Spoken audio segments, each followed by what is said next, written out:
আমার এলাকায় 2019-এর নির্বাচন আপনাদের বুঝতে হবে।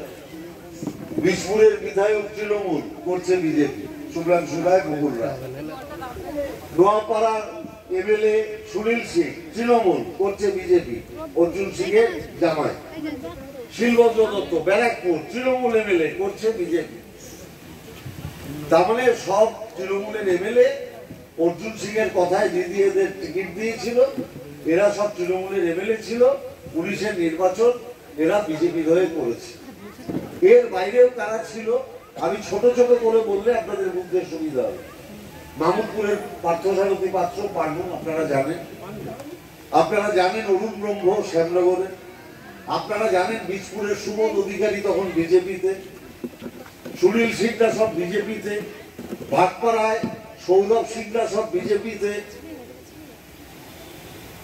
আর এবার 2024-এ বীজপুরের বিধায়ক সুবোধ অধিকারী। অর্জুন সিং এর শত ক্ষমতা নেই, হাজার হাজার বন্দুক বাহিনী নিয়ে ঢুকলেও হালি শহরে ঢোকার আগে আটকে যাবে সে দম সুবোধ অধিকারী।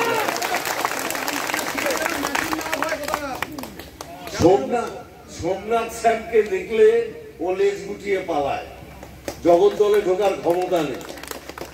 আমি বলেছি ভাই আমি তো একজন নিরীহ প্রকৃতি, নৈহাটিতে ঢোকো অসুবিধা নেই, কারণ নৈহাটির মানুষ ইভিএম ব্যালটে জবাব দিয়ে দেবে, আমার বলার কিছু নেই। ব্যারাকপুরটা এখন রাজ চক্রবর্তী দেখছি উত্তম আর প্রশান্ত তাকে নিয়ে। আমডাঙ্গা রফিকার রহমান এক একজন যদি 4 জন করে ভোটারকে কনভিন্স করতে পারে মমতা ব্যানার্জিকে ভোট দাও, তাহলে ভোটের সংখ্যা হয় 13,000। 18,000-এ যদি আমি 13,000 পাই আর বিপক্ষ দল 5,000 পায়, তাহলে আমার লিড হয় 8,000। আর আমি যদি 4 জন না পেরে 2 জন করতে পারি, তাহলেও আমার লিড হয় 6,000। আপনারা 2 জন মানুষকে বোঝাতে পারবেন না কেন মমতা ব্যানার্জিকে ভোট দেওয়া উচিত? পারবেন কি পারবেন না? পারবেন? আমার আচ্ছা, যদি মায়ের আমার আচ্ছা সব মা বোনেরা কি আমার কথা শুনতে পাচ্ছেন? যদি মনে করেন আপনারা পারবেন, মা বোনেরা দয়া করে তো হাত তুলবেন যে আমরা 2 জন করে বোঝাতে পারবো।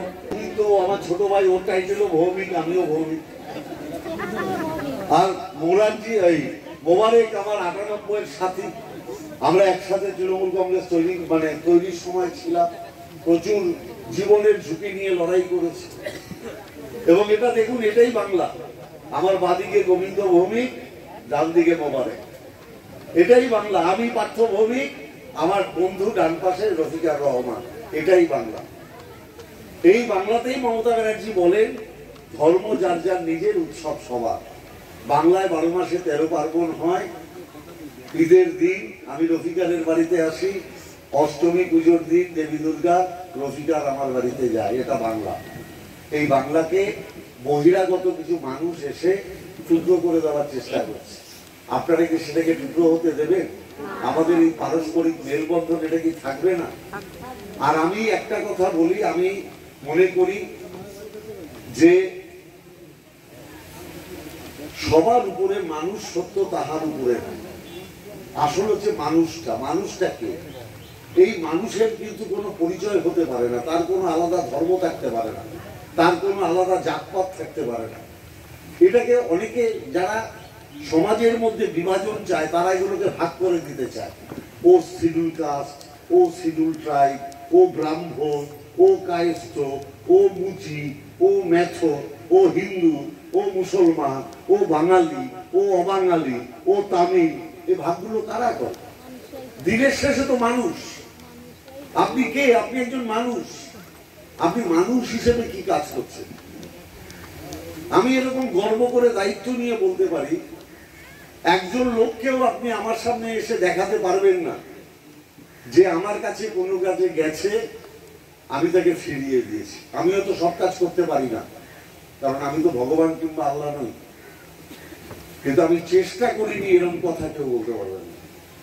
আমি আপনাদের কথা একটা দিতে পারি, যদি আমি সাংসদ হই, আমাকে যদি মানুষ জেতায়, তাহলে যে কোনো কাজে আমাকে 100% পাবেন, কিন্তু 100% করে দিতেই পারবো এই প্রতিশ্রুতি কিন্তু আমি দিতে পারবো। কারণ কেউ যদি আমাকে বলে তুমি আমাকে চা এনে দাও, আমার তো ক্ষমতা নেই। কিন্তু কেউ যদি বলে তুমি আমার রাস্তাটা করে দাও, আমি বলবো না ভাই, এটা আমি পারবো। আর মমতা ব্যানার্জি সৈনিক হিসাবে আপনাদের বলতে পারি, মমতা ব্যানার্জি বলেছেন যতদিন বেঁচে থাকবে যার আধার কার্ড আর ভোটার কার্ড আছে সে বাংলার মাটিতে মাথা উঁচু করে থাকবে, তাকে বাংলা ছেড়ে কোথাও যেতে হবে। আমার এইটুকুই বলার, বাদবাকি দায়িত্ব আপনাদের।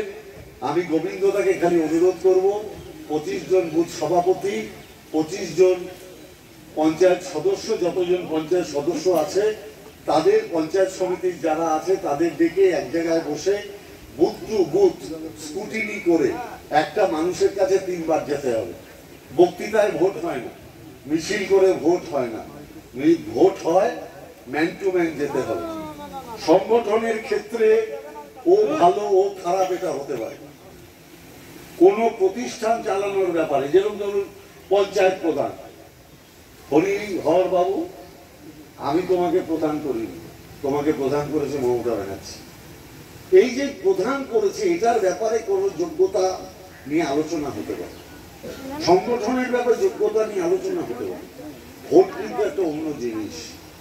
একটা পুলিশেরও একটা ভোট আছে, একটা চোরেরও একটা ভোট আছে। ভোটটা যখন করাতে হবে, আমার পুলিশের ভোটটাও দরকার, চোরের ভোটটাও দরকার।